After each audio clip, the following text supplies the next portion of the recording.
Bienvenida sea toda la buena gente al primer capítulo de El cura y el barbero, un podcast sobre literatura española Principalmente. que arranca muy por el principio. Sí, de hecho empezamos en la Edad Media, siglo XII-XIII, no está muy claro, con El cantar del mío Cid. Uno de esos textos que debiste estudiar si fuiste al instituto en España. Yo es que, mira, ese día creo que no fui. Yo es que como era más de estar en el bar, pues... A ver, yo sé que ibas a todas las clases, que lo dices porque en el podcast queda guay, pero bueno. Escucha porque al fin te vas a enterar de qué va el mío Cid. Contestaremos a preguntas como... ¿Qué interés tiene hablar del cantar del mío Cid en 2024? ¿Por qué los moros lo apodaron Cid, que en árabe significa el jefe? Si se supone que era su enemigo. No te creas todo lo que te cuentan. ¿Por qué el Cid se parece más a Batman que a Superman?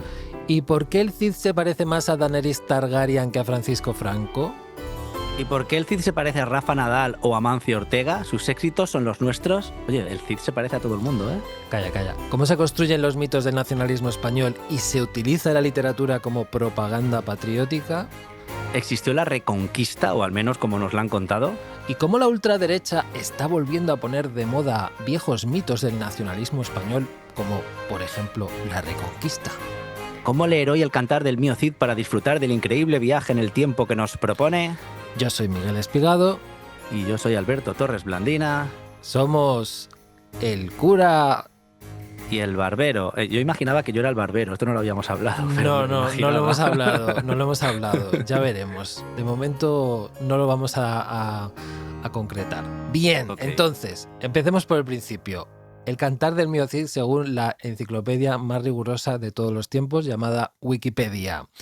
El cantar del mío Cid es un cantar de gesta anónimo. Cantar porque era recitado o cantado, y anónimo porque lo recitaban los juglares, pero no se sabe de quién fue la primera versión. Entonces, es un cantar anónimo que relata hazañas heroicas inspiradas libremente en los últimos años de la vida del caballero castellano Rodrigo Díaz de Vivar el Campeador a finales del siglo XI. La versión conservada fue compuesta alrededor del 1200, más o menos un siglo después de los acontecimientos históricos en los que se inspira. Sobre su fidelidad a los hechos históricos nos dice una introducción de una edición de la Real Academia Española del Cantar lo siguiente. La imagen del Cid que transmite el cantar hunde sus raíces en el personaje histórico según la visión que a lo largo del siglo XII se había ido conformando del mismo, la cual, por ejemplo, había robado de la memoria colectiva el hecho de que Rodrigo Díaz no solo había combatido contra los musulmanes, sino que había actuado como el general en jefe de los reyes udíes de la taifa de Zaragoza, entonces en su máximo esplendor. La obra fue transcrita por un tal Per Abad, o sea, un abad llamado Pedro, que lo recogió de la tradición oral. Y se trata de la primera obra poética extensa de la literatura española y el único cantar épico castellano conservado casi completo. Bueno, y el tema es la recuperación de la honra, muy típico aquí, ¿no? Él pierde la honra porque el rey lo echa, él se tiene que exiliar y él tiene que demostrarle al rey que es bueno para volver. Vamos a hablar primero de todo del héroe, ¿no? De Rodrigo Díaz de Vivar, el Cid campeador. ¿Y por qué nos interesa hablar sobre todo del héroe? Porque un héroe siempre es un modelo para su época, representa los valores de cada momento histórico. Podríamos decir que el Cid es el mito aspiracional, ¿no? Aquel que nos gustaría ser si fuéramos personas medievales. Si analizamos los héroes, o sea, las celebrities, los influencers de una sociedad, podemos descubrir cuáles son los valores de esa sociedad. Simplificando mucho, el Cid representa la perfección en el mundo medieval, que se asienta sobre tres pilares: el feudalismo, el cristianismo y la guerra continua. Quizás no solo son estos héroes los que nos gustaría ser, sino también aquellos con los que nos gusta proyectarnos, fantasear, porque, a ver, la mayoría de oyentes del Cantar del mío Cid no podían aspirar a nada porque en la sociedad medieval no existía ninguna movilidad social. Uno moría en el mismo estamento en el que nacía. Y el mío Cid se compone y se canta al final de la Edad Media. Sí, el feudalismo es un sistema social que se divide en tres estamentos, así como también los derechos y obligaciones que hay entre estos estamentos. Los nobles son los que están arriba. Tenían dinero y por lo tanto podían comprar armas, podían comprar ejércitos, de hecho podían comprar lo que les diera la gana. Cisnes, enanos para que los entretuvieran y comer tortillas de oro. Los campesinos y ganaderos estaban por debajo. Estos trabajaban duro y daban parte de su trabajo al señor feudal a cambio de protección. pues eran tiempos bastante violentos y no estar bajo el amparo de un noble era la muerte segura. Y por último estaba el clero, que se dedicaba a los asuntos del espíritu, a rezar y a propagar el mensaje de Cristo, que ya hablaremos de esto en el siguiente capítulo, pero era básicamente un mensaje conformista. El cristianismo es un mensaje conformista que evita que los de abajo se rebelen. La vida terrenal no es importante, solo un breve trámite, una prueba que decidirá la vida que realmente importa, la eterna. Así que nadie arriesga una vida eterna en el infierno con todos los tormentos y esas cosas, intentando cambiar la posición social que Dios había elegido para él, ¿no? De hecho, decían que era mucho peor nacer noble, claro. Claro, ¿qué pecados podía cometer un campesino que está todo el día trabajando, enfermo y hambriento? Exacto. Las clases altas decían que era mucho peor ser noble o clero, porque tenían más tentaciones, hermanos primogénitos que matar, campesinas o monjas que seducir. O sea, mejor ser un campesino sin dientes al que se le mueren todos los hijos. ¿Dónde va a parar, no? La religión católica estaba en el centro de todo. Era una sociedad teocéntrica, algo así como lo que sería hoy un estado talibán, que hasta sus leyes, la Sharia, se rigen por el Corán. Pues aquí lo mismo, pero con la Biblia. Incluso yo diría más fanática que la sociedad talibán, porque al fin y al cabo los talibanes tienen que enfrentarse a una modernidad que los contradice, pero en esta época la existencia de Dios era incuestionable. No se concebía el universo sin un Dios. Claro que en cada rincón del mundo el único Dios incuestionable y verdadero era uno distinto. En la península teníamos al Dios cristiano y musulmán, que según los musulmanes es el mismo y según los cristianos pues es distinto. Sí, el Cid, al menos el personaje literario, era el perfecto modelo feudal. Era un gran vasallo de su rey Sancho II, pues le sirve fielmente aunque éste lo destierra de Burgos. Y es un buen señor para su ejército, ya que reparte el botín con ellos, los cuida y también es muy cristiano. Cuando se va, mete a su mujer doña Jimena y a sus hijas en un convento.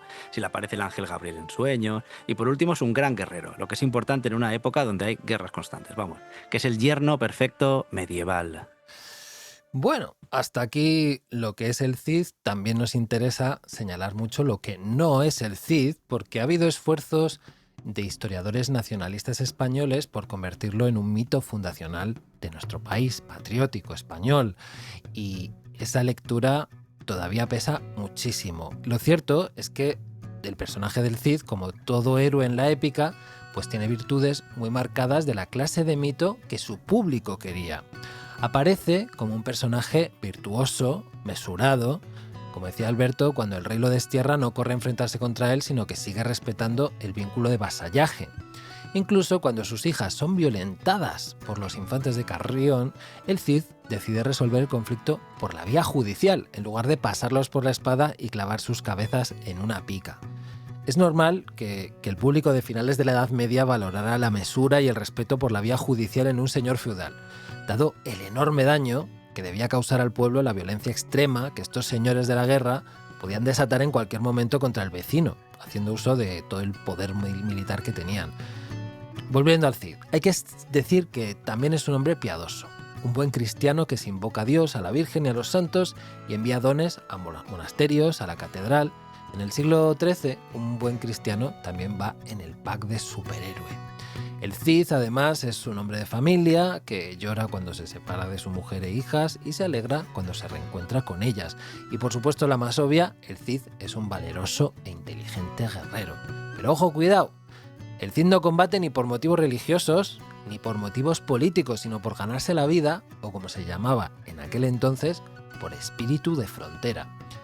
Yo creo que en general el pueblo no se proyecta en héroes que se sacrifican por un ser superior, por un bien superior, sino en héroes que en el camino de buscar su bien particular otorgan poder y gloria a su pueblo, sí, un poco como Amancio Ortega o Rafa Nadal. En el siglo XII o XIII, lo más parecido a ser un emprendedor o un futbolista famoso era ser un señor de la guerra, un mercenario. Esa era la vía de la época para medrar y lograr riquezas y fama. Sí, de hecho el Cid donó muchas máquinas a los hospitales de la época, eso he leído por ahí. No Pues era no como sé, esos rojos que viven de las paguitas. yo no sé dónde lees todas esas cosas, la verdad. Ya, me lo he inventado.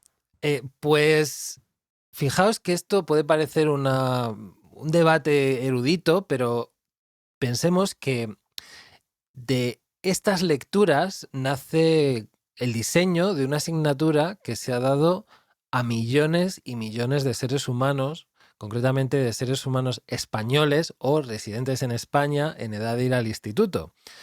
El Mío Cid inaugura la filología hispánica, que es la disciplina en la que se sustenta la asignatura de lengua castellana y literatura que se da en el instituto, que Alberto, que es profe de instituto, pues lleva impartiendo ¿cuántos años?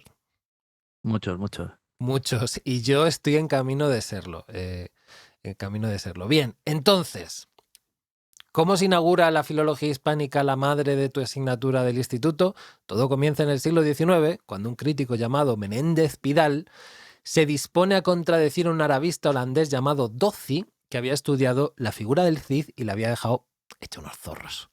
Durante 80 años había primado la interpretación denigrante del Cid que hizo Doci. Y claro, Pero la interpretación denigrante que es que era un mercenario, ¿no? Sí, sí, básicamente.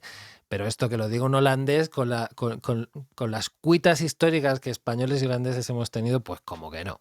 Y en el siglo XIX, pues muchos intelectuales españoles, fervientes nacionalistas españoles, desean restituir al Cid como mito heroico de nuestro país.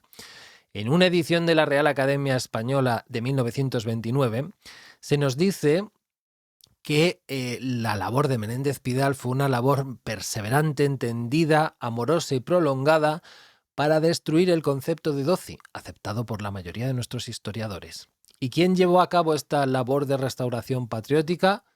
Menéndez Pidal, que emprende la gesta académica de reconquistar el cantar del Mio Cid para limpiarlo de interpretaciones extranjeras degradantes, devolverlo al dominio español y convertirlo en el mito principal del relato nacionalista de la literatura española, que ha sido el que ha predominado en España durante casi todo el siglo XX por culpa de la dictadura franquista. Así que leer la interpretación del Cantar del Mio Cid de Menéndez Pidal es un poco escuchar esa música que después el fascismo español convertiría en el tono intelectual oficial. Voy a leer un fragmento de Pidal que le va a poner los pelos como escarpias a algunos señores y señoras que se escolarizaron en la época franquista. Voy. Los estados musulmanes donde tales sabios brillan probarán en 1000 casos que su inferioridad vital respecto a los ignorantes reinos del norte es hecho irremediable. O esta otra. El campesino castellano vive esperando que sus directores espirituales le devuelvan la fe en el obrar que le han quitado con implacable insistencia. Si gana una fe de nueva eficacia, entregará su vida, como antaño, a cualquier heroica demanda de supremo esfuerzo. Así pues, según Pidal, el campesino castellano vive esperando que alguien le guíe para morir de forma heroica por un bien mayor. Y ese director espiritual puede ser el Cid Campeador, Menéndez Pidal o Francisco Franco. Pero mi perla crítica nacionalista favorita sobre el Cid la dejó otro Menéndez, Marcelino Menéndez Pelayo, que llegó a decir: el poema del Cid se distingue de sus semejantes por el ardiente sentido nacional que, sin estar expreso en ninguna parte, vivifica el conjunto, haciendo al héroe símbolo de su patria. Es de admirar el temple moral del héroe, en quien se juntan los más nobles atributos del alma castellana: la gravedad de los propósitos y en los discursos, la familia y la noble llaneza, la cortesía ingenua y reposada, la grandeza sin énfasis, la imaginación más sólida que brillante, la piedad más activa que contemplativa, la ternura conyugal más honda que expresiva, la lealtad al monarca y la entereza para querellarse de su desafuero. Oye, me ha encantado el tonito que le has puesto a Menéndez Pelayo, ¿eh? En fin, bueno, esta es la musiquita que suena en mi cabeza cuando Sí. pienso en los discursos de Primo de Rivera, de los falangistas y del franquismo. Es decir, la música que por desgracia gobernó la cultura y todo lo demás en España durante gran parte del siglo XX. Con todo, debemos decir que Menéndez Pidal no hace su crítica de un modo mezquino y necio. Pidal cree de verdad en la objetividad de su lectura del Mio Cid y lleva a cabo el estudio histórico más riguroso que se había hecho. Y ese estudio sienta las bases de la filología española por su método e inclinación ideológica. Estaba pensando en la diferencia que siempre hay entre la persona y el personaje, ¿no? El Che, convertido en símbolo de la revolución y casi un santo, ¿no? Cuando por lo pronto era súper homófobo, ¿no? Ahora es un icono pop que sale en tazas, camisetas, ¿no? El rey Arturo de los libros de caballerías y luego el guerrero real, que no se parecen en nada, ¿no? O Jesucristo. porque parece ser que Jesucristo, por lo que se sabe, fue el líder de un grupo de liberación contra los romanos, o sea, un grupo terrorista, lo llamamos ahora, ¿no? Muy diferente al de la Biblia. O el rey Juan Carlos, que también, ¿no? Que algunos lo ven como el héroe de la transición. Y vamos, este señor nos ha robado a todos, se ha pasado por la piedra a nuestras madres y se ha reído de muchísimos españoles, ¿no? Pero bueno, siempre está el personaje y la persona, ¿no? Que también lo decía Errejón, ¿no? Se ha hecho famoso él. Oh, Dios mío. Sí, el Cid real, ¿no? Era un señor de la guerra. Nos han enseñado, gracias a Menéndez Pelayo, Menéndez Pidal, Franco, Abascal, ¿no? Que el Cid fue el azote de los moros, un gran caballero de Dios luchando contra los infieles venidos de África.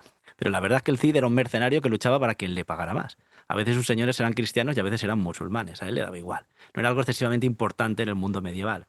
Había varias religiones y las guerras eran por territorios, no por credos, por mucho que nos hayan comido la cabeza con esto. El Cid luchó, por ejemplo, al lado del rey de Zaragoza, Al-Muqtadir, que era musulmán, y luchó contra nobles cristianos como el conde de Barcelona o el rey de Aragón. De hecho, el apelativo Cid, y esto es incontestable para los que sigan queriendo creer que el Cid era un guerrero que luchaba por el cristianismo, significa jefe en árabe. O sea, lo que da cuenta de que era un líder respetado por los árabes. Pero bueno, como siempre, las figuras históricas, ¿no? Son utilizadas políticamente. El cantar del mío Cid convierte a nuestro héroe en el perfecto caballero cristiano que nunca fue. Y creíamos que esto estaba superado y no lo está en absoluto. Sí, a mí hay un ejemplo que me parece muy curioso, que parece que no viene a cuento, pero viene mucho, y es el de Belén Esteban, ¿no? A finales del siglo XX y principios del XXI surge una princesa inesperada, ¿no? Que todo el mundo la adora, la princesa del pueblo, que se convierte en el símbolo de la cultura del pelotazo, ¿no? Belén Esteban. En un clima de bonanza económica donde los jóvenes se dejaban los estudios para trabajar en la obra por 3.000 euros, y la gente compraba pisos como locos, todos para forrarse, la princesa del pueblo era el mito aspiracional, una mujer que se había hecho rica sin hacer nada, sin trabajar, solamente liándose con un torero. Así aparecen un montón de programas como Gran Hermano, donde solo por hacer edredón acabas en la tele o haciendo bolos en discotecas cutres. Operación Triunfo, ¿no? Con mitos como Bustamante, el albañil que acaba llenando estadios, ¿no? O Rosa de España nada menos, ¿no? Como una aristócrata, que ella era gordita, no sabía vocalizar bien y se convierte de pronto en estrella de la música. De alguna forma, estos personajes que empiezan de abajo y con su esfuerzo se hacen a sí mismos, representan la ideología actual del capitalismo. Georgina, el tonto ese de Yados, ¿no? Es el sueño americano, el hombre o mujer hecho a sí mismo. Son los héroes de hoy en día.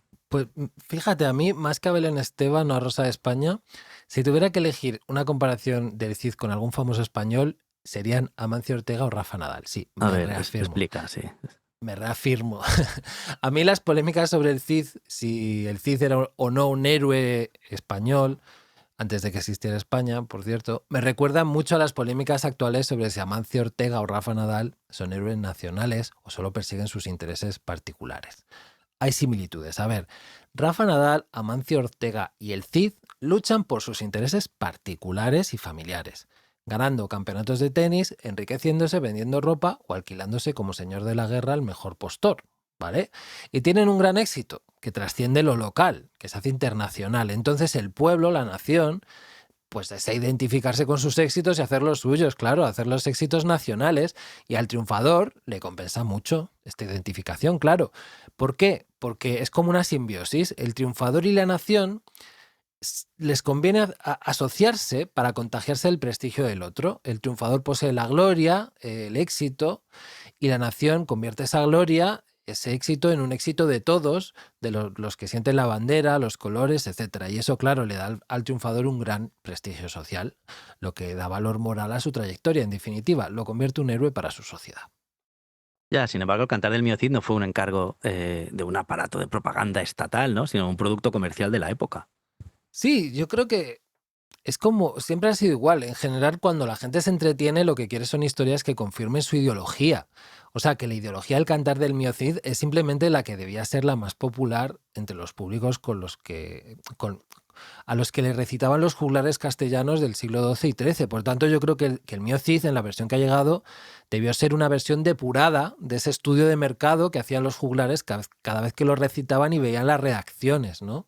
Sí, además, nunca mejor dicho, pues las plazas y las ciudades y todo, ¿no? Nacieron sobre todo como mercados. Claro. Por ejemplo, que en el cantar del mío Cid haya una apología a la monarquía, yo creo que correspondía más a la ideología de su público que a la de sus protagonistas históricos. El público del Cid sí podía ser partidario de la monarquía por múltiples razones que no tienen nada que ver con las que hoy te hacen monárquico o antimonárquico, ¿vale? Nosotros siempre oponemos monarquía-república, pero en la Edad Media la alternativa a la monarquía, es decir, a un poder central, era la inestabilidad causada por las luchas de poder entre los señores feudales. Así que puede que los que hoy pedimos un Estado fuerte que promueva la justicia social en el siglo XIII hubiéramos sido monárquicos, ¿vale?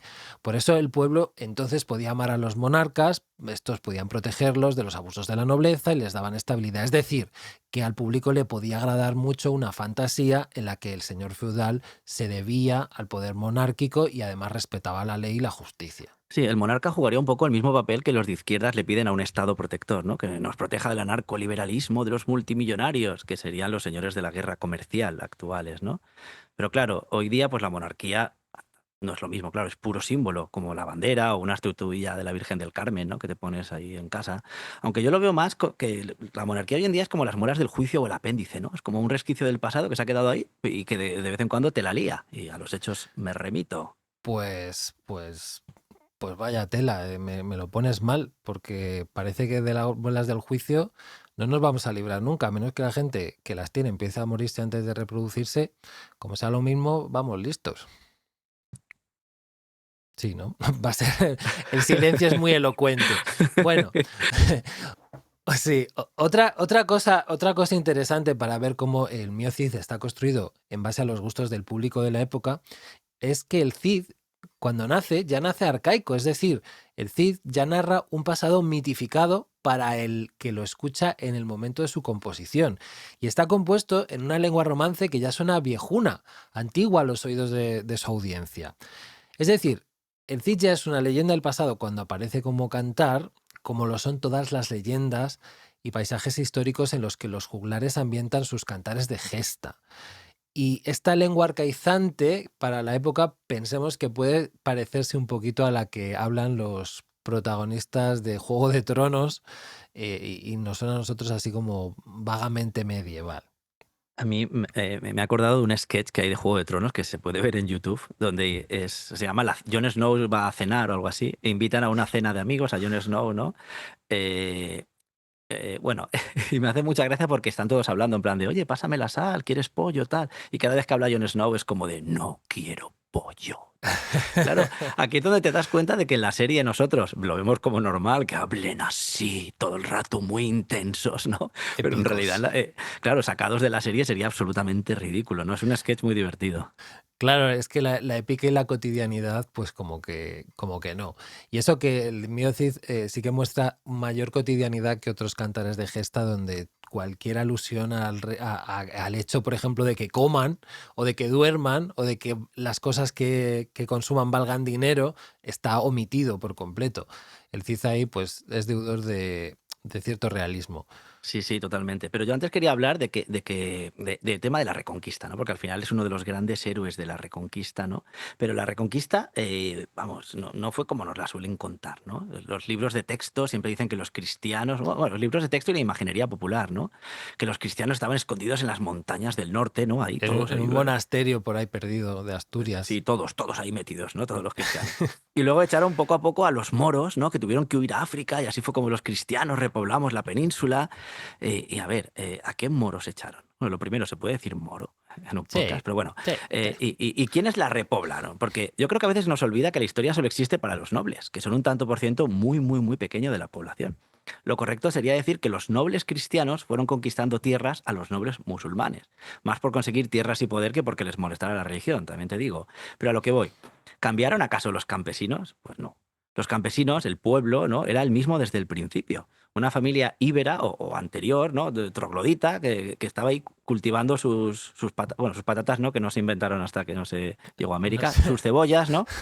Y entonces llegan los romanos. Oye, mira, que ahora sois campesinus romanus y en latín hablar debéis, ¿no? Y el campesino, ok, y sigue cultivando cebollas. Siglo después llegan los árabes. Marhaban, mira, que ahora sois musulmanes y adoráis a Allah. ¿Todo bien? Sí, todo bien, ¿no? Y a cultivar cebolla. Luego llegan los cristianos. Mira, que ya no sois musulmanes, que los musulmanes son los malos, ¿eh? Donde os dijeron Alá, ahora hay que decir Dios. ¿Está claro? Sí, entendido. Y los campesinos siguen cultivando cebolla. O sea, el pueblo es el mismo. La mayor parte de la población es la misma siglo tras siglo. Y sigue a su ritmo, ahí se van reproduciendo, ¿no? cambian los reyes, cambian los dioses, cambian algunos poquitos que van alterando la rutina, ¿no? Pero la gente no cambia. O sea, de hecho, si lo pensamos, los moros, ¿no?, estuvieron 8 siglos en la península y los cristianos en total hemos estado menos tiempo. Y tampoco sé si se puede decir moro o no se puede Sí, decir sí, moro. sí. Y además pensemos que los combates nunca son entre moros y cristianos, son entre muchísimas facciones de Al-Ándalus entre sí y muchísimas facciones de los reinos cristianos entre sí y luego todos los entrecruzamientos posibles entre esas facciones de un lado y de otro de una manera que no admite esa división tan categórica en dos bandos que es, pues eso, una proyección histórica del futuro. Mira, acabo de encontrarlo. Te lo leo. El término moro era utilizado ya en el Imperio Romano para hablar de los maurus, que en latín se denominaba a los habitantes de la provincia romana de Mauritania en el norte de África. Pasó a llamarse moros a todos los musulmanes de la península ibérica, fuesen bereberes, árabes o de otro lugar. En aquel momento no era un término despectivo. De hecho, la palabra moreno viene de la misma raíz, maurus. Vale, o sea, que Bueno, lo puedo decir si quiero. la nota etimológica, que creo que va a ser una constante en futuros capítulos, porque somos de lengua y literatura, ¿vale? Las dos cosas. Sí, sí, Bueno, así somos. en fin. Nuestros padres estaban contentísimos cuando les dijimos, queremos estudiar filología y tal. Bueno, yo te he contado, Alberto, que mi padre me metió en Derecho. No, pero te metió como te cogió del hombro y te metió. Sí, más o menos. Bueno, la historia es más compleja, hola papá, pero ya la contaré otro día. En fin, que llevamos un siglo y medio desmintiendo el mito nacionalista sobre el mío Cid y parece que la cosa todavía no cala. O sea, yo hablando de mi padre, precisamente cuando le dije que iba a hacer este podcast contigo, Alberto, y le dije un poco el enfoque, me dijo, pero de verdad, ¿estamos todavía con estas? Y le dije, sí, estamos todavía con estas. Vamos a contextualizar un poco. En 2019, en la campaña electoral por Andalucía de Vox, Abascal calificó su proyecto político de reconquista, porque era un proyecto que reivindicaba recuperar el orgullo de sentirse español frente a la inmigración ilegal, la islamización y la condena de Europa al multiculturalismo. Ojo al manojo. Y en 2024, en octubre, o sea, antes de ayer, Abascal se refirió a la conquista de América como esa gesta civilizadora, obra de hermandad universal, para contestar a la exigencia del gobierno de México de un perdón institucional por parte de España por los crímenes cometidos en ese periodo. Que a ver, También tela, lo de México. sí, también bastante demagógico, pero salir por esas, ¿no? Llamar gesta civilizadora al episodio de la conquista, pues hombre. Y otros políticos populares, como Díaz Ayuso, van exactamente en la misma dirección. Poco antes del 12 de octubre del 2024, en la misma polémica con México por su exigencia a Felipe VI de que pidiera perdón por la conquista de América, aparecen en la marquesina de más de 60 ciudades españolas unos carteles que rezan así: 1492, ni genocidas ni esclavistas, fueron héroes y santos. Una campaña que fue... sí, riámonos. Fue promovida por la Asociación Católica de Propagandistas, que está ampliamente conectada con esta política madrileña. Y nos hemos ido un poquito, hemos desplazado el foco a la conquista española, pero la misma lógica, como veíamos, la aplica Abascal a la llamada Reconquista. Sí, yo quería comentar 2 cosas.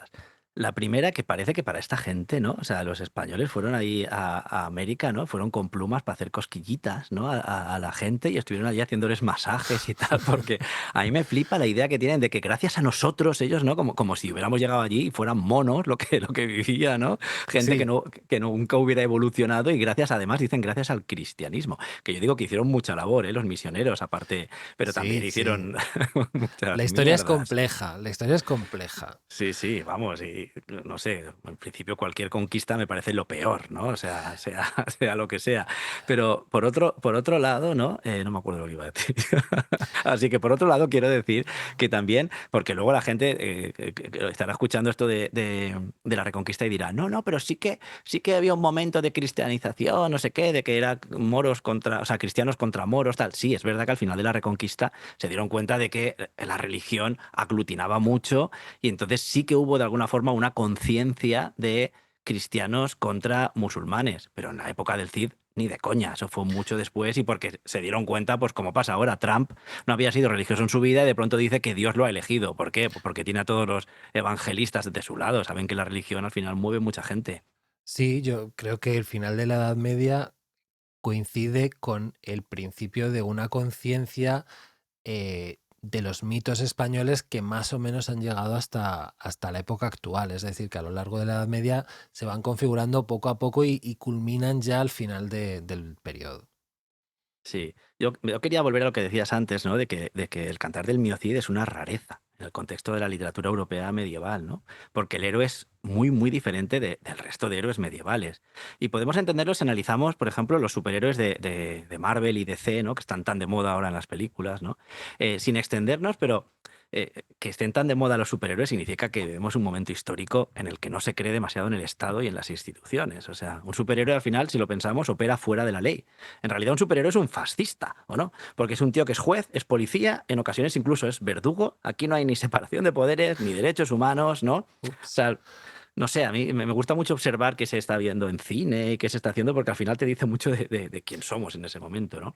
Pero al final las ideas que hay bajo los superhéroes son unas ideas conservadoras que se pueden parecer mucho a las que defienden la Asociación Nacional del Rifle Americano, ¿no? O Vox, que son una idea ultra individualista de que cada cual debe protegerse a sí mismo porque nadie lo hará por ti. Entonces, por lo tanto, ¿por qué no tener en tu casa un Kalashnikov para disparar a cualquiera, ¿no? ¿Podríamos decir que solo el pueblo salva al pueblo? Ya, que es que esa frase de verdad ha sido muy bonito, pero en fin, esa frase no. El pueblo salva al pueblo, pero el pueblo que te salva son los policías, son los bomberos, ¿no? Son Claro, el pueblo esta salva al gente. pueblo con buenos servicios públicos. Exacto. Pero bueno, lo que me interesa, lo que nos interesa es que el Miocid es una epopeya muy rara en el contexto medieval, ¿no? Porque, a ver, ¿cuántos tipos de superhéroes, siguiendo con la analogía, existen? Pues los que tienen superpoderes y los que no. Oh, Exacto, ¿no? Está Superman, Spider-Man, el Doctor Extraño, bueno, ellos tienen poderes o tienen capacidades sobrehumanas, ¿no? Pero luego hay otros como Batman, Iron Man o la Viuda Negra, que ¿qué tienen? Pues los dos primeros tienen mucha pasta, así que pueden comprarse armas, gadgets, trajes especiales, lo cual también nos dice mucho del mundo, ¿no? Si tienes mucha pasta, puedes matar a quien te dé la gana, ¿no? Y luego está superpoderoso. Viuda Negra, ¿no? Por ejemplo, que tiene una formación desde niña en artes marciales, manejo de armas, espionaje. Pero bueno, si nos fijamos en los héroes medievales, todos tienen poderes o usan de la magia, ¿no? Sigfrido, por ejemplo, del Cantar de los Nibelungos, se baña en la sangre de un dragón que hace que su piel se haga dura como el cuero y no pueda ser dañada, tal. Oye, qué Salvo chulo. por... Sí, bueno, es parecido al de Aquiles, ¿no? Porque le queda el hueco de una hoja en la espalda, ¿no? Durante el Ah, baño y por ahí es por donde se le puede matar. Luego tenemos a Rolando, el de la chanson de Roland, o como se diga en francés, a quien guían los ángeles de Dios y que lucha contra demonios musulmanes, ¿no? Tenemos a Beowulf batallando contra dragones y monstruos, tenemos al rey Arturo con su amigo el mago Merlín, su espada mágica Excalibur. Pero ¿qué tiene el Cid? Porque el Cid tiene una espada normal, tizona, tiene un caballo que ni vuela ni nada, babieca. El Cid es pues un tipet normal, muy valiente, pero absolutamente normal. Y esto es muy, muy extraño en la narrativa heroica. Porque el Cantar del Miocid es tan realista que incluso hay un momento en el que el Cid no tiene alimentos para sus hombres y para la batalla, ¿no? Para buscar víveres. No hay dragones, no hay magos, no hay nada. Es verdad que se enfrenta a un león, pero la historia te la cuentan con muy, muy poca épica, ¿no? El Cid es puro realismo en una época de mucha fantasía. Ojo, realismo he dicho, ¿eh? No realidad, que de realidad tiene bastante poco, como ya hemos dicho durante todo el podcast. ese realismo, eh, además, ya adelanta lo que será una característica de la literatura española de los siglos siguientes, que luego veremos replicada en obras como La Celestina, Don Quijote, novelas picarescas como El Lazarillo de Tormes. En el Cantar del Miocid se nos dan detalles tan prosaicos como la contabilidad de lo que el Cid gana en cada batalla, el menú de la boda de las hijas. Es verdad que al Cid se le aparece el ángel Gabriel, pero se Sí, le sí, aparecen... exacto, Sí, se le aparecen sueños, o sea, no rompe el realismo. Fíjate, incluso cuando tiene una aparición divina, recurren a ¿cómo decirlo? Una excusa, ¿no? Realista. Con todo, también el Cantar del Mío Cid obviamente deja evidencia del pensamiento mágico que impregnaba el sentido de lo real de aquellas gentes. Por ejemplo, el héroe tiene cierta capacidad para leer la suerte que le deparaba el destino y ver otros augurios que no son tan buenas señales en cosas como el vuelo de las aves, por ejemplo. Sí, sí. Y el guión a mí se me acaba aquí, a ti también. Se acaba el guión. Tendríamos mucho más que decir porque la cosa da para mucho, pero yo creo que yo me he quedado a gusto. Ya, pero falta como un final, ¿no? A ver, yo que doy clases de escritura, tú también, siempre dices, el final tiene que ser como un gran final, un final impactante, ¿no? Donde se resuma todo, que le otorgue un sentido a todo lo anterior. ¿Por qué no hacemos una cosa? ¿Por qué no le damos el protagonismo al Cid, a la obra, al Cantar del Mío Cid y leemos un trozo que nos guste mucho? Y que así la gente tenga esa introducción a la obra que al final, ojalá que esto sirva para que se acerquen a la obra. Sí, mira, cuando llegué a la universidad el primer día, un profesor, Rafael Beltrán, dijo, si tenéis que elegir entre venir a mi clase o leeros las obras que estamos dando, en la literatura medieval, ¿no? Como por ejemplo teníamos que dar el Cid, dijo, leeros las obras que estamos dando. Y me parece que es un gran consejo, sí, lo mejor es ir a la obra directamente. Pues eso vamos a hacer. A continuación voy a leer el comienzo del primer cantar en una versión que se ha actualizado al español moderno por mano de María del Carmen Gutiérrez Aja y Timoteo Riaño Rodríguez, y que podéis encontrar con libre acceso en la biblioteca virtual de Miguel de Cervantes. El cantar, recordemos, está escrito en versos de extensión variable, si bien predominan los de 14 a 16 sílabas métricas que se organizan en tiradas, con una sola y misma rima asonante. El fragmento que voy a leer cuenta cómo el Cid, desterrado, sale de Vivar.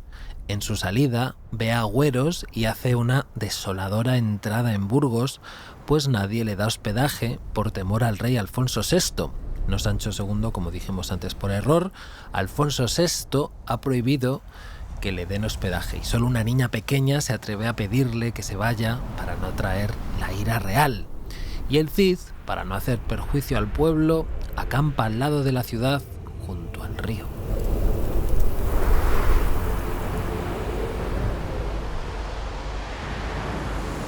Deló sus ojos tan fuertemente llorando, tornaba la cabeza y estábalos catando. Vio puertas abiertas y póstigos sin candados, alcándaras vacías, sin pieles y sin mantos, y sin halcones y sin azores mudados. Suspiró Mío Cid, pues tenía muy grandes cuidados. Habló Mío Cid bien y tan mesurado. Gracias a ti, Señor Padre, que estás en lo alto. Esto me han vuelto mis enemigos malos. Allí piensan aguijar, allí sueltan las riendas. A la salida de Vivar tuvieron la corneja diestra y entrando en Burgos tuvieron la siniestra.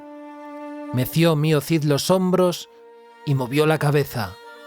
Albricias, Albarfáñez, que echados somos de tierra. Mío Cid Ruiz Díaz por Burgos entraba. En su compañía 60 pendones llevaba. Salíanlo a ver mujeres y varones, burgueses y burguesas, por las ventanas son, llorando de los ojos, tanto sentían el dolor, de las sus bocas todos decían una razón: Dios, qué buen vasallo si hubiese buen señor. Le convidarían de grado, mas ninguno no osaba. El rey don Alfonso tenía tan gran saña.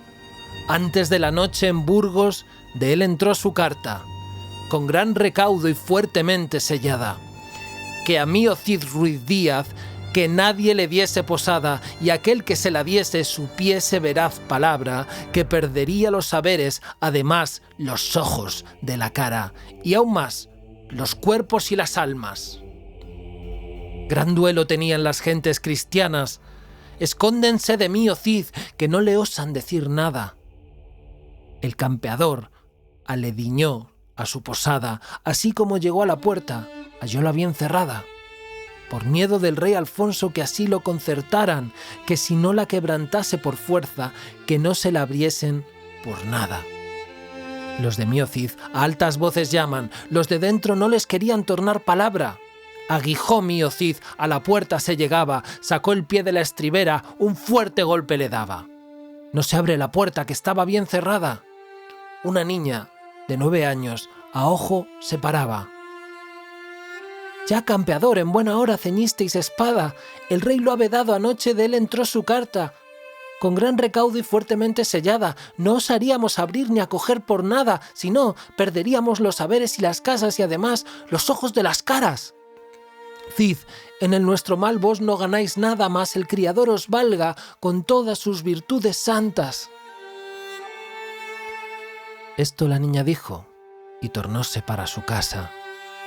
Ya lo ve el Cid, que del rey no tenía gracia. Partióse de la puerta, por Burgos aguijaba. Llegó a Santa María, luego descabalga.